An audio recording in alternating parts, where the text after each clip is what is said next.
I now switch track to reinfections. I thought, since again this people talk about different mutations, I will talk about reinfections. And a reinfection is defined as a situation where after an initial infection with SARS-CoV-2 and the patient seems to have cleared virus, very often people are tested twice. Earlier we used to be very strict about that, and they should be tested twice to show negativity. But after that, following re-exposure after a period of time, SARS-CoV-2 is again detected in the nasopharyngeal region, and for reinfection, the second time round, this strain has to be distinct from the first strain. We need to consider a few things about when we talk about reinfections. RNA positivity, even without a reinfection, can continue to occur in nasal and throat specimens even up to 104 days. There's a recorded case of continued positivity in a patient up to 104 days. Patients can be intermittently negative quite normally and then may blip positive. But when they blip positive like that, usually the CT value is very high, suggesting a very low borderline virus load. A positive sample does not imply presence of viable virus. When we again get positivity, is it a high CT? Suggesting a low virus load? Is it a remnant of the virus? Is it really viable virus? And that we can do only with culture, virus culture, which is not possible in every laboratory today. Complete testing with genetic sequencing, preferably whole genome sequencing, in the presence of appropriate clinical and epidemiological evidence is what will allow you to say whether the detection of the virus after a gap is really a reinfection, because when you do whole genome sequencing, you can detect all the possible nucleotide variations, and if they are of a certain significance, you can say, yes, this looks like a different strain. And today, world over, scientists are looking for a common investigative protocol, an algorithm, a clear algorithm by which we can say, okay, we tick everything and say, this looks really like a reinfection. Now, we know some of these. We've read, many of you have read about the cases of reinfection. This was seen in all these individuals were immunocompetent. This is the age gap, the time gap in days from the first and the second, 142 days. Again, after 48 days positivity, 93 days, and so on. First time round, this individual was symptomatic. The next time was asymptomatic. This person actually became more sick. Others came back with symptoms. And these two early cases from India was actually picked up in healthcare workers because of a surveillance being done in healthcare workers, because they are our frontline workers. And they found, yes, that after a gap, they were once again positive. And when they did whole genome sequencing, they could see that, yes, there were nucleotide differences. Here, it was a completely different clade with 24 nucleotide differences. Here, the same clade with 7, here with 11, and so on. The criteria which are evolving now, the strongest evidence would be if you have a completely different clade after a gap. And today, the gap, people talk about over 90 days. If you have again positivity after a gap of 90 days, you should empirically have a suspicion of reinfection. And when you do the sequencing, if it's a completely different clade, yes, it's highly suggestive the person has been reinfected. And if you the next best would be if the differences in the sequences is more than 6 nucleotides, and very poor evidence if it is less than 6 nucleotides. That's the grading. As I said, the common investigative protocol is yet to be defined. The other yardstick would be if you had done a serology during the first episode, and in the second episode, you can show that there is a tremendous boosting in antibody levels, even if you have a semi-quantitative antibody detection assay, but you would be able to tell the strength of the antibody response. If you see a tremendous fourfold rise in antibody titers, that would suggest that this was really the infection for the second time. Virus culture, as I said, is very hard to do, so we won't go there. And this slide I put up just to for us to understand. Sitting here are the 4 human coronaviruses which I had mentioned to you cause mild respiratory illnesses, and look at the frequency of repeated infections. This is the time scale in 6 months. Within 6 months, you can have a repeat infection, and look at the frequency. These are all episodes of reinfection. So reinfections with our human coronaviruses are common because of short-lasting immunity and rapid loss of antibodies. Now, does that mean this is a common denominator for all coronaviruses, which includes the present SARS-CoV-2? We don't know, but we should think that it's possible. There's one study published that the frequency of reinfections is 1.09 per 10,000 person weeks. I don't really agree with this, because if in the last case which I showed you, this was done as part of surveillance, how will we know unless we actually look for it? So I don't think one can say that reinfections occur at a particular frequency. They do occur. But what frequency, especially if second time round the individual is asymptomatic and detected only as a part of broad screening and surveillance testing? Anyway, the management is the same as for primary infection, and the best evidence of reinfection would be if the genome, as I had said, second time round in a suspected reinfection bears a sequence of a completely different clade. And it is also important to stress here that genome analysis has to be of a very good quality. Otherwise, you can have artifactual, data coming out of it. So to summarize, early lineages started with clades SNL, expanded to L, V, O, and G clades. Now we have a global dominance of G, GH, and GR subclades. NIV reported the first 2 sequences coming out of Wuhan. Those were the first 2 submitted to the global GISAID database, and subsequently we were able to map early introductions from Italy and Iran into the country. Today we have over 3,000 sequences submitted from different centers within India, and this seems to follow global trends. The V614G is very much in India due to the high predominance of the G and related clades that you saw. This mutation has no impact on clinical outcome as we see today. Neutralizing antibody binding is also not affected.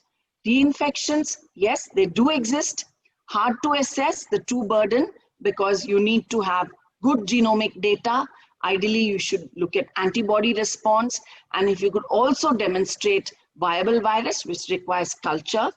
And today, we are still in search of common investigation protocols that could be applied worldwide. With that, thank you. This is the original institute in NIV, where I'm now where my office is now and where I'm seated in this building. This is the second institute, the newer institute, which is located 11 kilometers away. And this is our BSL-4, the highest containment laboratory located in this campus, where we did all our culture work, all our neutralization, all our preclinical studies for vaccines inside this. This is probably the only one of its magnitude in Asia. So thank you for your patient listening. Priya, thank you for that fascinating talk. There are a few questions. First question is there any phylogenetic data specifically from Vellore patients? So we don't have any strains from Vellore, but I won't expect it to be different. Okay. Now the next question is, with so many types of clades, types and mutants, how do the vaccine developers ensure that the vaccine will still be useful? Will it be offered on an annual basis, capturing the previous year's circulating antigens like for flu? I think you already answered that in your talk, but Yes. maybe you can repeat it. So yes, it may be, I already showed you insights about other coronaviruses. Maybe this will follow the same trends. We might have to do annual boosting. It's quite possible. Time will tell. And as I told you, we looked at a heterologous strain, a completely different clade against the original clade that we had provided to BBIL. So after phase 1 trials, when we looked at the antibody response against both the clades, it gave equally good response. Thanks, Priya. Next question is whether chronological differentiation of which strain presented earlier is possible. You already showed that in your tree. And why is India shifting to blue? Is it evolution? Is the blue more efficient than the others at sustaining itself? Okay. Now, you can see this is a global trend because this, as I mentioned, the blue, everything is in blue, has this D614G mutation. And as you can see that it's making a change in the spike protein, allowing it to be allowing it to provide better binding and fusion. So therefore, it is a more effective in creating infections. So that's what is spreading. But if you look at SARS-CoV-2's mutations, they are not anywhere near HIV and only half of influenza. Thank you. And then the next question is, two people have asked this question. One is there a possibility of asymptomatic carrier state, especially for health workers? And secondly, are there reports of persistent carrier states in immunosuppressed patients? Actually, we are doing a study with Tata Memorial Hospital, and I maybe in a few months' time I could answer your second question. Your first question was was whether there's a possibility of a asymptomatic carrier state in healthcare workers. Yeah, there is. I mean, even in the so-called reinfection, the last two cases which I showed, and subsequently there have been 4 more submitted for Mumbai. It was picked up as part of, surveillance, and they could identify virus, which was different from the first time they had an infection. So asymptomatic infections can happen. Carriage, I'm not sure whether they can contain it, I mean, carry it for weeks and months on end. I'm not sure about that. If they are containing it in an asymptomatic phase, I'm sure the immune system will be able to eventually clear that virus. Okay, thanks. Next is there any proof whether it's man-made virus? There is no absolute proof. Next question is there any T-cell mediated immunity for COVID?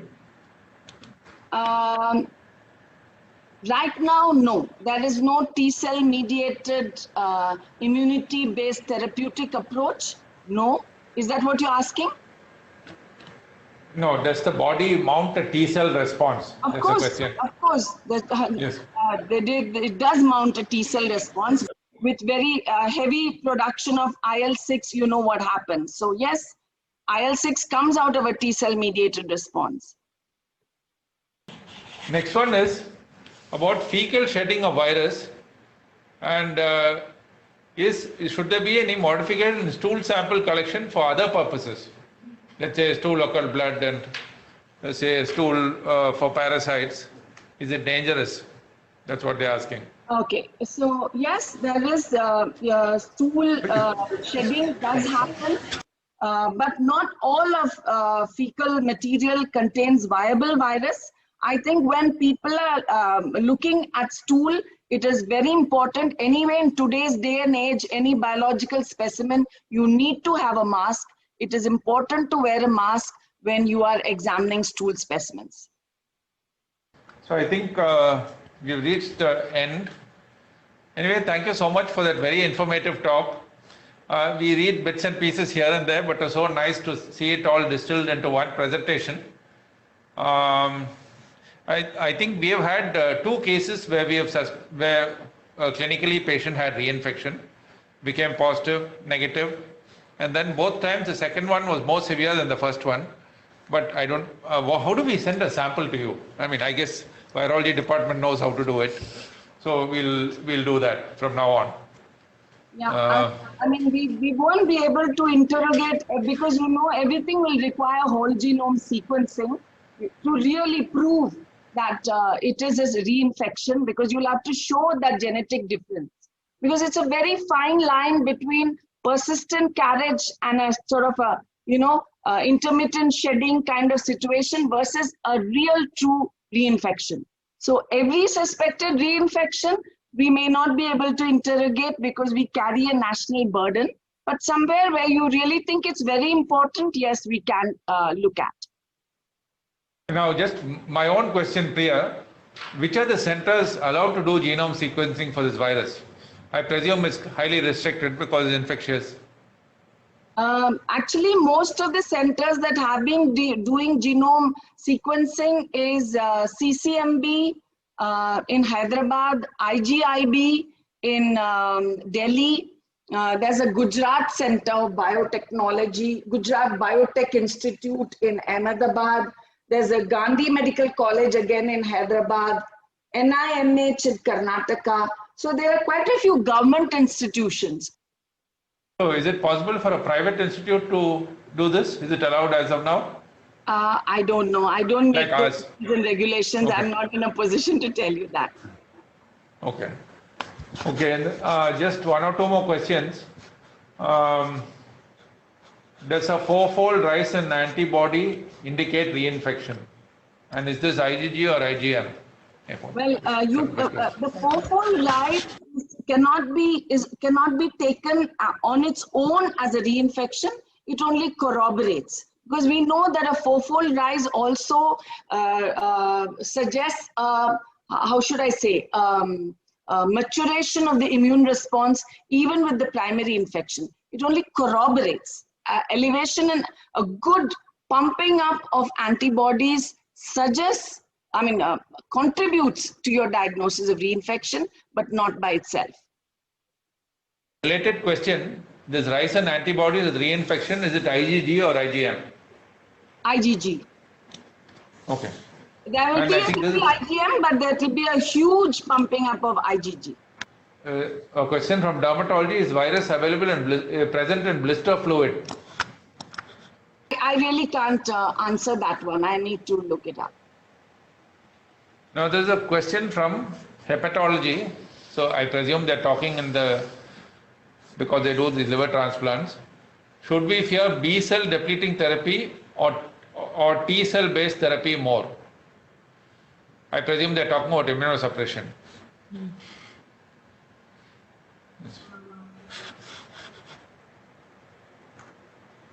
Actually, I would think of for immediate protection, it should be antibody based. And that is why, you know, today there are some Regeneron and big companies that are making monoclonal antibodies. That is now used as therapy, very expensive, not available to all. So I would think it would be more antibody B cell based therapy. A few more questions, but I think we'll stop at this time. It's been delightful having you speak to us, Priya, and I hope we can have more such sessions. Thank you so much for taking time out from your busy schedule to share this with us, and have a good day. Okay, thank you. Great meeting up with all of you. It's been an honor.